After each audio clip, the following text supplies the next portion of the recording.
तो आप text book होगा ही आपके पास, क्वेश्चन आप रीड करेंगे। To circles having radii 3.5 centimetre and 4.8 centimetre touch each other internally. यहाँ पे जो आपके प्रॉब्लम है 3.2 में, उसके अंदर आपको ये दो वर्ड मिलेगा। ये दो की वर्ड आप या तो बॉक्स बना लीजिए या अंडरलाइन कर लीजिए, एक्सटर्नली। ये जो दोनों नाम है, जो दोनों वर्ड है, वो बहुत ही इंपॉर्टेंट कीवर्ड है, internally and externally touching circle, क्योंकि इनके बेस पे ही आपको इनका वैल्यू फाइंड करना है। तो कैसे करने वाले हैं आप सब? रेडी हैं स्टूडेंट्स? Yes. ओके, चलो ध्यान दो यहाँ पे कैसे सीखना है। तो पहला सोल्यूशन आप क्या करेंगे, लेट R1 की वैल्यू आप लिखेंगे 3.5 सेंटीमीटर, आपके टेक्स्ट बुक में दिया है, एंड R2 की वैल्यू आप लिखेंगे, आपके टेक्स्ट बुक में दिया है 4.8 सेंटीमीटर। ओके, उसके बाद आप देखेंगे यहाँ पे कंडीशन दिया है आपको, सर्कल्स आर टचिंग इंटरनली। अब दोनों सर्कल एक दूसरे को इंटरनली टचिंग कर रहे हैं, मतलब ये जो सर्कल बनेगा आपका, बड़ा सर्कल है ना, तो बड़े वाले का होगा 4.8 सेंटीमीटर, और जो छोटा सर्कल होगा उसकी वैल्यू होगी, उसका रेडियस का वैल्यू होगा 3.5 सेंटीमीटर। ये आपको देकर के रखा है वैल्यू आपके टेक्स्ट बुक में। अब बोल रहा है दोनों सेंटर, सर्कल का जो दोनों सेंटर है उसके बीच का डिस्टेंस फाइंड करना है। तो आपको क्या ध्यान रखना है कि जब सर्कल इंटरनली टचिंग करते हैं तो रेडियस को माइनस कर दीजिए। बड़े रेडियस की वैल्यू को छोटे रेडियस से माइनस करेंगे तो आपको दोनों सेंटर के बीच का डिस्टेंस मिल जाएगा। ये ध्यान रखना है आपको इंटरनली के लिए। और एक्सटर्नली के लिए क्या करेंगे, दोनों रेडियस को ऐड कर देंगे। तो चलो देखिए कैसे सॉल्व करते हैं। Since circles are touching internally, दोनों सर्कल एक दूसरे को इंटरनली टचिंग कर रहे हैं, therefore distance between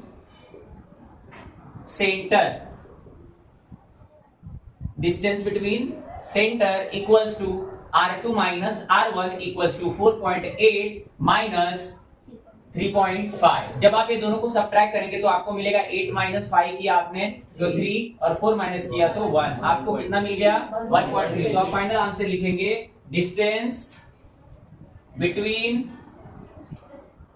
centre is 1.3 centimetre. इस तरह आपको पूरे फुल फॉर्म में आंसर देना है। इसके साथ सेकंड वाला भी हम सॉल्व करते हैं और उसे देखते हैं। अगर मैं सेकंड सम की बात करूं तो सेकंड सम सेम है, बट यहां पर आपको कंडीशन दिया है externally touching. So when circles are touching externally, at that time you have to add the value. Means two circle, समझ लीजिए एक छोटा सर्कल है जिसका सेंटर से रेडियस जो देकर के रखा है 4.2 सेंटीमीटर cm, एंड जो बड़ा सर्कल है जो इसको टच कर रहा है उसकी वैल्यू देकर के कितना रखा है 5.5 सेंटीमीटर। ऐसा आपको वैल्यू देकर के रखा है। अब आपको क्या पूछा जा रहा है यहाँ पे, what is your question, find the distance between centres. So how you will find the centre का distance, you have to just add the value. So same method से सॉल्व करना है आपको। बस याद रखना आपको यहाँ पे जो इंटरनली आपने लिखा था उसके प्लेस पे आप लिखने वाले हैं एक्सटर्नली। तो कैसे करेंगे, देखो यहाँ पे late R1 is equal to, आप क्या करेंगे बड़े सर्कल का जो वैल्यू है लिख दीजिए 5.5 सेंटीमीटर, एंड R2, अब R2 की वैल्यू आप लिखेंगे 4.2 सेंटीमीटर। दोनों की वैल्यू आपने लिख दिया। अब आपको पता है कंडीशन, कंडीशन क्या है, सिंस सर्कल्स आर टचिंग, आपके टेक्स्ट बुक में कंडीशन दिया है externally, touching externally, and I already told you that कि when circles are touching externally, at that time you have to add the radius. Okay, so how to do, therefore distance between center equals to R1 plus R2, and substitute the value. What is the value of R1, students? 5.5 centimeter, plus what is the value of R2? 4.2 centimeter. Correct, no need to mention unit. Now add the both, 5 to 7.5 and 4, 9 centimeter. So in this way you got the value of what? Distance between centers. But circles are touching externally. Now for getting full marks in board examination, you have to write answer in sentences. So therefore distance between center is 9.7 centimeter. So in this way you can calculate the externally and internally touching का values. Third सम देखते हैं, construction है। यहाँ पे आपको दो circle construct करना है जो कि एक्सटर्नली टच कर रहे हैं और इंटरनली, दोनों का मेजर सेम है। तो चलो देखते हैं कैसे सॉल्व करना है। If radii of two circles are 4 centimetre and 2.8 centimetre, draw figure of these circles touching each other externally and internally। तो आप सर्कल कंस्ट्रक्ट करने जा रहे हैं जो एक्सटर्नली टच कर रहे हैं, तो लिखेंगे कंस्ट्रक्शन R1 आप लिख दीजिए। R1 एक रेडियस दिया है आपको 4 सेंटीमीटर एंड R2 दूसरा रेडियस आपको देके रखा है 2.8 सेंटीमीटर। तो आप सबसे पहले एक्सटर्नली बोला है तो आप क्या करेंगे, आपका जो स्केल होता है स्केल में 4 सेंटीमीटर आप मेजर करेंगे और राउंडर से 4 सेंटीमीटर का एक सर्कल ड्रॉ करेंगे। तो समझ लीजिए मैं 4 सेंटीमीटर का एक सर्कल ड्रॉ कर दिया हूं, इसका सेंटर दिया हूं और यहाँ पे आप देखेंगे 4 सेंटीमीटर मैंने लिख दिया है।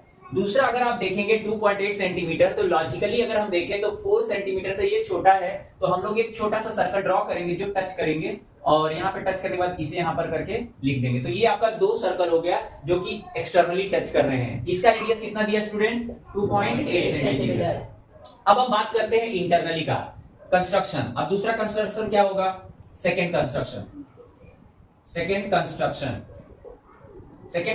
क्या कर रहे हैं आप, सर्कल्स टचिंग इंटरनली। कैसे टच कर रहे हैं सर्कल, इंटरनली। कैसे टच कर रहे हैं, इंटरनली। और यहाँ पे सर्कल्स टचिंग एक्सटर्नली। तो जब एक्सटर्नली टचिंग करेंगे तो आप क्या करेंगे, और इंटरनली टच कर रहे हैं तो आप कैसे ड्रॉ करोगे, कैसे कंस्ट्रक्ट करोगे वो देखो। तो ये आपका circles touching internally. Internally keyword बहुत इंपॉर्टेंट है, यहाँ पे एक्सटर्नली कीवर्ड बहुत इंपॉर्टेंट है, ये आपको ध्यान रखना है। अब यहाँ पे देखिए आप सर्कल बनाएंगे तो 4 सेंटीमीटर वाला पहले बनाइए, बड़ा सर्कल बना लीजिए और यहाँ पे रेडियस दे दीजिए 4 सेंटीमीटर। अब एक छोटा सर्कल बना दीजिए जो ऐसे टच करना चाहिए और इसका रेडियस दे दीजिए 2.8 सेंटीमीटर। इस तरह आपका क्या हो गया, एक इंटरनली टचिंग सर्कल आपने ड्रॉ कर दिया और एक एक्सटर्नली टचिंग सर्कल आपने ड्रॉ कर दिया। Note down everybody. Next problem, आपको दो सर्कल दिया है जो एक दूसरे को इंटरनली टच कर रहे हैं, एक्सटर्नली टच कर रहे हैं। दोनों का सेंटर का क्या नाम है, P, एंड दूसरे के सेंटर का क्या नाम है, Q। ओके, जो जहां पे टच कर रहे हैं उस पॉइंट का नाम क्या है, R। अब देखो यहाँ पे एक ट्रायंगल के जैसा बन गया है और ये ज्वाइन करोगे तो यहाँ पे भी तुमको एक ट्रायंगल मिलेगा, करेक्ट है। चलो बहुत अच्छा डायग्राम बना हुआ है, हाथ से ही हमने रफली ड्रॉ करने की कोशिश की, बट ठीक है समझ में आ रहा है आप लोगों को। ओके, अब इसके अंदर 3 क्वेश्चन पूछा है आपको। सबसे पहले सेगमेंट पैरेलल करना है, segment AP parallel segment BQ। पहला क्वेश्चन ये है आपका। सेकंड क्वेश्चन आपको बोल रहे हैं दो ट्रायंगल को जिसका नाम है APR सिमिलर करना है ट्रायंगल RQB। और इसी के अंदर तीसरा क्वेश्चन है आपको मेजर एंगल RQB फाइंड करना है और आपको मेजर एंगल PAR दिया है 35 degree. Okay, so these are the things which we have to prove and only the measure of angle is given. तो आपका ये गिवन डेटा है, सिर्फ ये दिया है आपको मेजर ऑफ एंगल PAR, ये वैल्यू आपको दिया है, सिर्फ कितना दिया है 35 डिग्री, और बाकी आपको ये पूछ रहा है, ये फाइंड करना है। उसके बाद आपको क्या क्या करना है, pay attention over here, AP आपका जो ये AP है और आपका जो ये BQ है, ये दोनों लाइन को अपने को पैरेलल दिखाना है। पे अटेंशन, ये लाइन और ये लाइन पैरेलल दिखाना है। स्टूडेंट देखो ध्यान से, अगर मैं सर्कल के बाहर निकाल के वो सेगमेंट ड्रॉ करूं तो कैसे होगा, देखो AP ऐसे है आपका, एक स्ट्रेट लाइन गई है, फिर ये देखो यहाँ पे ऐसे, तो आप यहाँ पे एक और यहाँ पे एक एंगल बन रहा है। कौन सा लेटर दिख रहा है आपको, Z। और जब Z लेटर आपको दिखता है ना तो Z लेटर के लिए अपना होता है अल्टरनेट एंगल। तो पहला आंसर मिल गया अपने को। चलो सॉल्व करते हैं इसको। क्वेश्चन नंबर 4 का फर्स्ट सॉल्यूशन। ओके, कैसे सॉल्व करेंगे, pay attention over here everyone and try to understand. First what we will take two centres, will enter in the circle and for that लिखेंगे in circles with centers P and Q। आप दो circle लेंगे और दोनों circle का centre, दोनों का centre आपने बताया P and Q। Now what we will do, by property of alternate angle। Alternate angle की प्रॉपर्टी क्या कहती है आपकी, angle APR congruent angle BQR। Okay, therefore segment AP parallel segment BQ। आपका एक प्रूफ आ गया यहाँ पे। क्या किया आपने? In circle with centre by property of alternate angle, ये दोनों एंगल आपने दिखा दिया। कौन से एंगल से? अल्टरनेट एंगल से। ये दोनों एंगल कॉन्ग्रुएंट हो गए। जब दोनों एंगल कॉन्ग्रुएंट है तो ये लाइन क्या हो जाएगी? पैरेलल। अभी आप देखो नेक्स्ट सम क्या दिया है आपका, क्वेश्चन नंबर 2 आपको क्या दिया है? अब सॉल्व करेंगे क्वेश्चन नंबर 2। अब क्वेश्चन नंबर 2 सॉल्व करने के लिए आपको दो ट्रायंगल प्रूफ करना पड़ेगा सिमिलर। कैसे करेंगे? डायरेक्ट सर्कल के अंदर जो ट्रायंगल है उसके अंदर एंट्री करो। तो पहला ट्रायंगल का नाम क्या है आपके? APR एंड ट्रायंगल दूसरा है RQB। अब दोनों ट्रायंगल में जब आप एंट्री करेंगे तो देखो यहाँ पे APR इस ट्रायंगल की हम बात करते हैं। अगर आप देखेंगे अभी थोड़ी देर पहले हमने कौन सा एक प्रॉपर्टी यूज किया? अल्टरनेट एंगल, बरोबर। तो हम क्या करेंगे? वो और एक ही एंगल ले लेते हैं। यहां से जाएंगे एक एंगल और ये दूसरा एंगल, तो दोनों ट्रायंगल में जाते हैं और एंगल लिखते हैं, हमको समझ में आएगा। देयरफॉर पहला APR तो लिखने का angle APR congruent angle BQR। Reason आएगा अल्टरनेट एंगल। क्या रीजन आ रहा है दोस्तों? Alternate angle property. Alternate angle से हो गया। ऑल्सो क्या होगा? पे अटेंशन ओवर हियर। आपका ये एंगल, इसका नाम है ARP या PRA। क्या लिख दो? Angle PRA congruent. PRA आपने किधर से स्टार्ट किया? सेंटर से, तो सेंटर से जाओ QRB, एंगल QRB। रीजन आएगा वर्टिकली अपोजिट एंगल। क्या आएगा? Vertically opposite angle. ऐसा क्यों आएगा आपको मैं बता देता हूं। जब Z के फॉर्मेट में हो तो दो एंगल बने, अल्टरनेट एंगल होता है, और जब क्रॉस के फॉर्मेट में बने यहाँ पे दो एंगल तो उसको हम क्या बोलते हैं? Vertically opposite angle. ये आपने 9th क्लास में बेसिक पढ़ा है, नहीं तो याद रखिए कि जब इस फॉर्मेट में एंगल फॉर्म होता हो एक्स के फॉर्मेट में तो उसे आप वर्टिकली अपोजिट एंगल बोलते हैं। अब आपको दो एंगल मिला AA, therefore triangle APR similar triangle RQB। Reason आएगा by A test of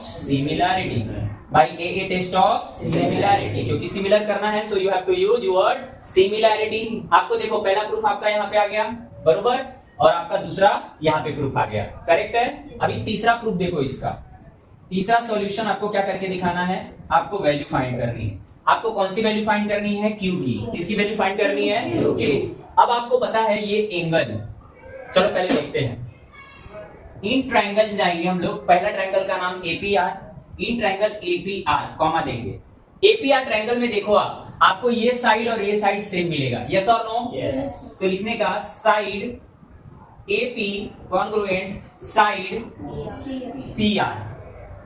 reason आएगा, रीजन क्या आएगा?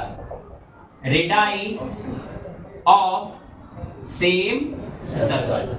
उस सर्कल के लिए रेडियस है, सर्कल के लिए क्या है? दोनों रेडियस, लेकिन ट्रायंगल के लिए दोनों क्या है? साइड। देयरफॉर अब देखो जब दो चीज सिमिलर हो गए ना, आप देखो ध्यान से, किसी भी ट्रायंगल में दो साइड सिमिलर होते हैं तो कौन सा ट्रायंगल होता है? आइसोस्केल ट्रायंगल। तब AP जो AP है ना, AP के सामने कौन सा एंगल है? PRA। Therefore angle PRA congruent. अब देखो एंगल कौन सा लिया आपने? PRA। PR, तो PR के सामने कौन है? PAR। तो क्या लिखेंगे? Angle PAR। क्या बोल रहा हूं मैं? फिर से समझो, ये दो साइड इक्वल है तो इसके सामने का एंगल ये होगा, इसके सामने का एंगल ये होगा। तो अब देखो आपका PA, अगर AP की बात करेंगे हम लोग तो इसके सामने एंगल ये हो रहा है तो इसका नाम है PRA, और PR की बात करें तो इसके सामने एंगल कौन सा हो रहा है? A, तो PAR। तो इसीलिए मैंने यहाँ पे लिखा PRA PAR। जब आप ज्योमेट्री के प्रॉब्लम सॉल्व करते हो ना, तो जब आप ये नाम पढ़ते हो, ये जो लेटर्स होते हैं, अल्फाबेट साइड्स होते हैं, उनको पढ़ते हो तो डायग्राम में भी साथ में देखा करो। इससे क्या होता है? फटाक से तुम्हें चीजों को समझ में आने लगता है। इसका लिख दो बाई आइसोस्केल ट्रायंगल। बाई आइसोस्केल ट्रायंगल। ओके, अब ये दोनों सेम हो गया ना, बाई आइसोस्केल ट्रायंगल। आइसोस्केल ट्रायंगल हो गया। अब लिखो बट आपको देखो एक का मेजर दिया 35, angle PAR is equal to 35 degree. ये कहां से आया? गिवन है, यस और नो? गिवन है, तो ये कितना हो जाएगा? देयरफॉर मेजर एंगल ये वाला PRA PRA equals to 35 degree. हो गया कि नहीं 35? Yes. ये हो गया 35, तो ये कितना होगा? होगा कि नहीं 35? फिर से लिखो बट एंगल PRA देखो PRA QRB, क्या लिखोगे? QRB, angle QRB। रीजन क्या आएगा? रीजन क्या आएगा? क्या रीजन आएगा इसका? Vertically opposite angle, vertically opposite angle. अब देखो PRA का 35 है, so therefore measure angle QRB भी क्या हो गया तुम्हारा? 35 डिग्री। यस और नो? अब ये 35 डिग्री हो गया, है ना? होगा कि नहीं हुआ? अब देखो वहां पे ये 35 हो गया, तो ये भी अब कितना हो जाएगा? 35। वापस तुमको ये लिखना पड़ेगा। नाउ साइड की वैल्यू बताओ। ये दोनों साइड इक्वल हैं, साइड का नाम बता दो। QR QB, QR कॉन्ग्रुएंट, कौन से साइड के कॉन्ग्रुएंट होगा? Side QB। रीजन क्या है बताओ? क्या रीजन होगा? Radii of same circle. Radii, मैं यहाँ पे रेडाई लिखा हूँ, इसके आगे आप लोग लिख लो रेडाई ऑफ सेम सर्कल। अभी हो गया देयरफॉर। अब आपने यहाँ पे क्या लिया था? एंगल। साइड के बाद क्या लिया? एंगल। तो यहाँ पे साइड के बाद एंगल लेंगे, तो QR के सामने कौन एंगल आएगा? ये तो QBR लिखने का, एंगल QBR कॉन्ग्रुएंट एंगल। दूसरा क्या आएगा QBR के बाद? QRB। क्या आएगा? QRB। देखो QRB 35, therefore measure angle QBR क्या हो गया? 35 डिग्री। कितना हो गया? 35, बरोबर। अब ये भी तुम्हारा मिल गया 35, ये तुम्हारा मिल गया 35। यस और नो? अब देखो इन ट्रायंगल में आओ। इन ट्रायंगल कौन सा? QRB। In triangle QRB comma दे दो। इन ट्रायंगल QRB में B का मिला और किसका मिला? R का। BR मिल गया, चाहिए क्या? Q। तो लिखने का measure angle QRB equals to QRB हो गया। दूसरा कौन सा है? Angle QBR equals to 35 degree. Yes और नो? इसको आप मान लो 2, और यहाँ पे जो 35 आया इसको मान लो 1। लिख दो इधर फ्रॉम 1 to, क्या लिख दोगे? फ्रॉम इक्वेशन 1 एंड 2, यहाँ पे लिख दो। अब देखो ये आ गया। देयरफॉर एक बात बताइए, ये दोनों का मेजर है ना? ये दोनों का मेजर कितना आ गया? 35। ये भी है 35, तो कितने हो गए? 70 हो गए। तो बचा हुआ कितना होना चाहिए? 110। देखो इधर देयरफॉर मेजर एंगल, जो तीसरा एंगल Q है, QRB, BRQ कौन सा निकालना है? कौन सा फाइंड करना है आपको? क्वेश्चन में क्या नाम दिया है? RQB equals to 110। रीजन आएगा third angle of triangle. So in this way you can find the solution. Okay student, एक बार मैं क्विक रिवीजन कर देता हूँ ताकि वापस से आपका रिवीजन हो जाए। ठीक है, चलो देखो यहाँ पे लॉक करो। In circle with centres P and Q।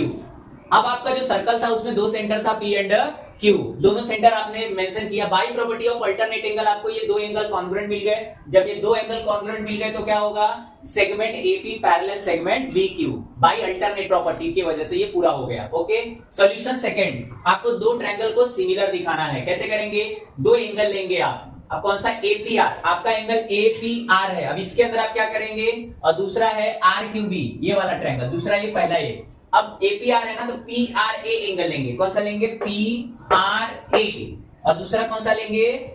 QRB। तो आपको देखो x के जैसा बन रहा है। x के जैसा कौन सा एंगल होता है? वर्टिकल या होरिजेंटल, वो आप लिखेंगे। ये हो गया एक अल्टरनेट एंगल APR, और दूसरा क्या हो रहा है? BQR। देखो APR ये बीच में आया, BQR ये बीच में आया, तो कौन सा एंगल बना? अल्टरनेट। ये अल्टरनेट हुआ, ये वर्टिकली अपोजिट, दोनों एंगल मिल गए AA। तो आप सिमिलर दिखा दो भाई, AA टेस्ट ऑफ सिमिलैरिटी। अब सॉल्यूशन किसका है? थर्ड का, जिसके अंदर आपको एंगल का मेजर फाइंड करना है। इसके लिए आप क्या करेंगे? दो साइड इक्वल दिखाओ, क्योंकि रेडाई ऑफ सेम सर्कल है। जब दो साइड इक्वल है तो उनके अपोजिट एंगल भी क्या होंगे? इक्वल कॉन्ग्रुएंट होंगे आइसोस्केल ट्रायंगल प्रॉपर्टी से। लेकिन एक का मेजर 35 है तो दूसरा भी इतना होगा। अब आप ये 35 होगा बरोबर। अब बट ये एंगल ना इस एंगल के इक्वल है। कैसे है? वर्टिकली अपोजिट, आपको सर ने एक्सप्लेन किया। बट इसकी वैल्यू 35 दी है ना एक की, तो दूसरी भी 35 हो गई। अब तीसरा अगर आप देखेंगे ध्यान से तो क्यू आर की वैल्यू आपको, और ये दोनों क्या है, कॉन्ग्रुएंट है। जब ये दोनों कॉन्ग्रुएंट है तो इनके अपोजिट साइड भी क्या होंगे, कॉन्ग्रुएंट। इसका रीजन सेम होने वाला है। क्या रीजन लिखेंगे यहाँ पे भी लिख दीजिए आप, बाई आइसो स्केल ट्रायंगल। हाँ, बाई आइसो स्केल ट्रायंगल ये हो गया, आपने लिखा। बट एक की वैल्यू 35 दी तो दूसरा भी 35। ट्रायंगल में आ जाओ, ये दोनों की वैल्यू आपको 35 क्यों दिया है, क्योंकि ये फ्रॉम इक्वेशन 1 और 2 में हमने कैलकुलेट किया है। फाइनली जब आप ट्रायंगल में 270 है तो देयरफॉर बाकी का कितना होगा 110, क्योंकि ये थर्ड एंगल है। ऐसा क्यों, देखो यहाँ पे इसका भी रीजन सीखो। ये है 35, दूसरा भी 35, तो दोनों का टोटल वैल्यू कितना होता है 180, लेकिन ये ऐड करोगे तो कितना आ गया 70। फाइनली आंसर आपको क्या मिलता है 110। ओके, तो ये आपके फाइनल आंसर है। Okay, note down students, thank you. यहाँ पे देखो अभी, चलो इसे कैसे सॉल्व करेंगे। देखो आपका सर्कल है, in circle with centre A and B. तो पहला छोटा सर्कल है जिसका रेडियस है 4 सेंटीमीटर, बड़ा सर्कल है जिसका रेडियस है 6 सेंटीमीटर। तो कैसे सॉल्व करेंगे, देखो यहाँ पे आपको पता है सर्कल की कुछ प्रॉपर्टी, तो आप इसे एकदम इजी तरीके से सॉल्व कर सकते हो। कैसे करेंगे, देखो in circle with centre A and B, तो ए सी परपेंडिकुलर है टेंजेंट टीडी। देखो यहाँ पे तो लिखने का है रेडियस का नाम है A C perpendicular tangent CD and radius BD perpendicular tangent CD। ये दोनों चीज आपको गिवन है। एक किधर से आया आपका गिवन, आपके क्वेश्चन में जो चीज दी रहती है और आप वो यूज करते हो सॉल्व के लिए, उसे गिवन डेटा में लिखा जाता है। सो देयरफॉर क्या होगा, मेजर एंगल। अब आपका जो मेजर एंगल C है, कॉन्ग्रुएंट मेजर एंगल D है, दोनों की वैल्यू क्या होने वाली है 90 डिग्री। कौन सा थ्योरम लगेगा, टेंजेंट थ्योरम। कौन सा theorem, tangent theorem. Tangent theorem क्या बोलते हैं कि जब रेडियस और टेंजेंट दोनों एक दूसरे को टच करते हैं तो कितने डिग्री का एंगल बनाते हैं 90 डिग्री, क्योंकि वो क्या बोलते हैं एक दूसरे को परपेंडिकुलर होते हैं। ये हो गया 90 डिग्री। अब लिखो कंस्ट्रक्टेड, इसको इक्वेशन 1 लिख के रखो और यहां लिख दो constructed segment AT perpendicular radius BD, therefore measure angle T is equal to 90 degree. अब यहां पे लिख दो 2। अब यहां पे लिखो फ्रॉम इक्वेशन 1 एंड 2 क्वाड्रिलेटरल, नाम दे दो ACDT इज अ रेक्टेंगल। क्यों ऐसा, क्योंकि इसके एंगल्स कितने डिग्री के हैं 90 डिग्री के। सब रेक्टेंगल हो गया। देयरफॉर AC कॉन्ग्रुएंट, AC के इक्वल कौन होगा, TD is equal to 4 centimetre. और दूसरा क्या होगा, एंड आपका AT इक्वल किसके होगा, CD। AT equal to CD, yes और नो। इसका वैल्यू दिया है क्या, नहीं दिया है। AT equal to CD equal to, इसको अपने को फाइंड करना पड़ेगा। ये भी हो जाएगा कॉन्ग्रुएंट। ये कहां से आ गया, गिवन। किधर से आया, गिवन। और क्या आएगा, बाय प्रॉपर्टी ऑफ, एंड लिख दो, and opposite side of rectangle. दो चीज आप एक साथ बोल सकते हो, मतलब कैसे, क्यों हुआ ये अपोजिट साइड है तो कॉन्ग्रुएंट होंगे, और ये इक्वल टू 4 सेंटीमीटर क्यों आया, क्योंकि ये गिवन है। ओके, तो ध्यान रखना इन चीजों को। अब ये आ गया, इसको आप इक्वेशन नंबर 3 करके रखो, इसका यूज होगा, मैं आपको बताऊंगा किधर।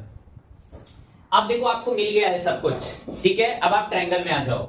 नाउ इन ट्रायंगल में आएंगे। ट्रायंगल का नाम क्या था, ATB। In triangle ATB measure angle T equals to 90 degree. क्यों आया 90 डिग्री T आपका, from equation 2।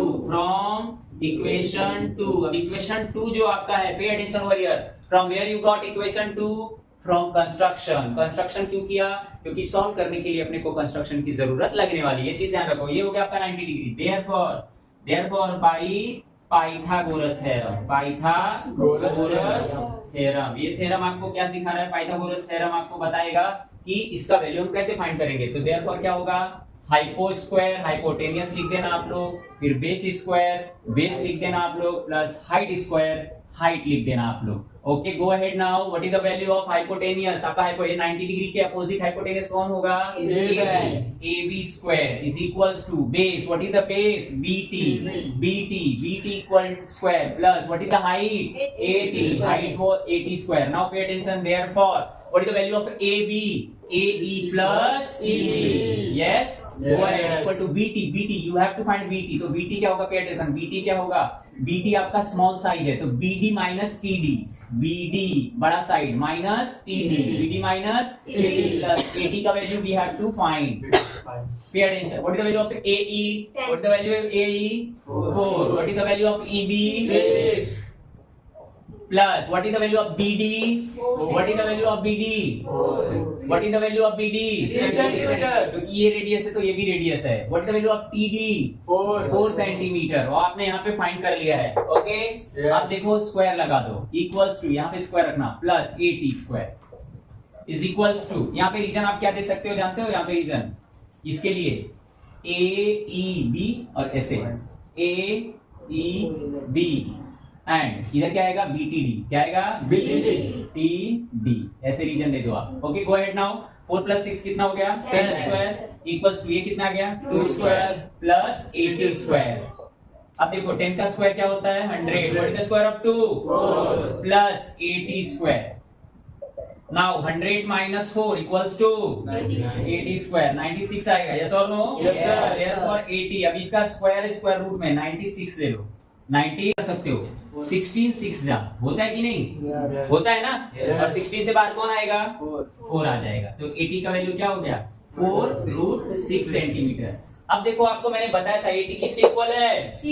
Therefore CD equals to 4 root 6 centimetre. Last में जाके आपका वैल्यू आ गया। इधर लिख दो फ्रॉम इक्वेशन 3। वाओ, लास्ट में जाके आंसर आपको मिल चुका है। ओके स्टूडेंट, एक बार क्विक रिवीजन करा देता हूं। पे अटेंशन ओवर हियर।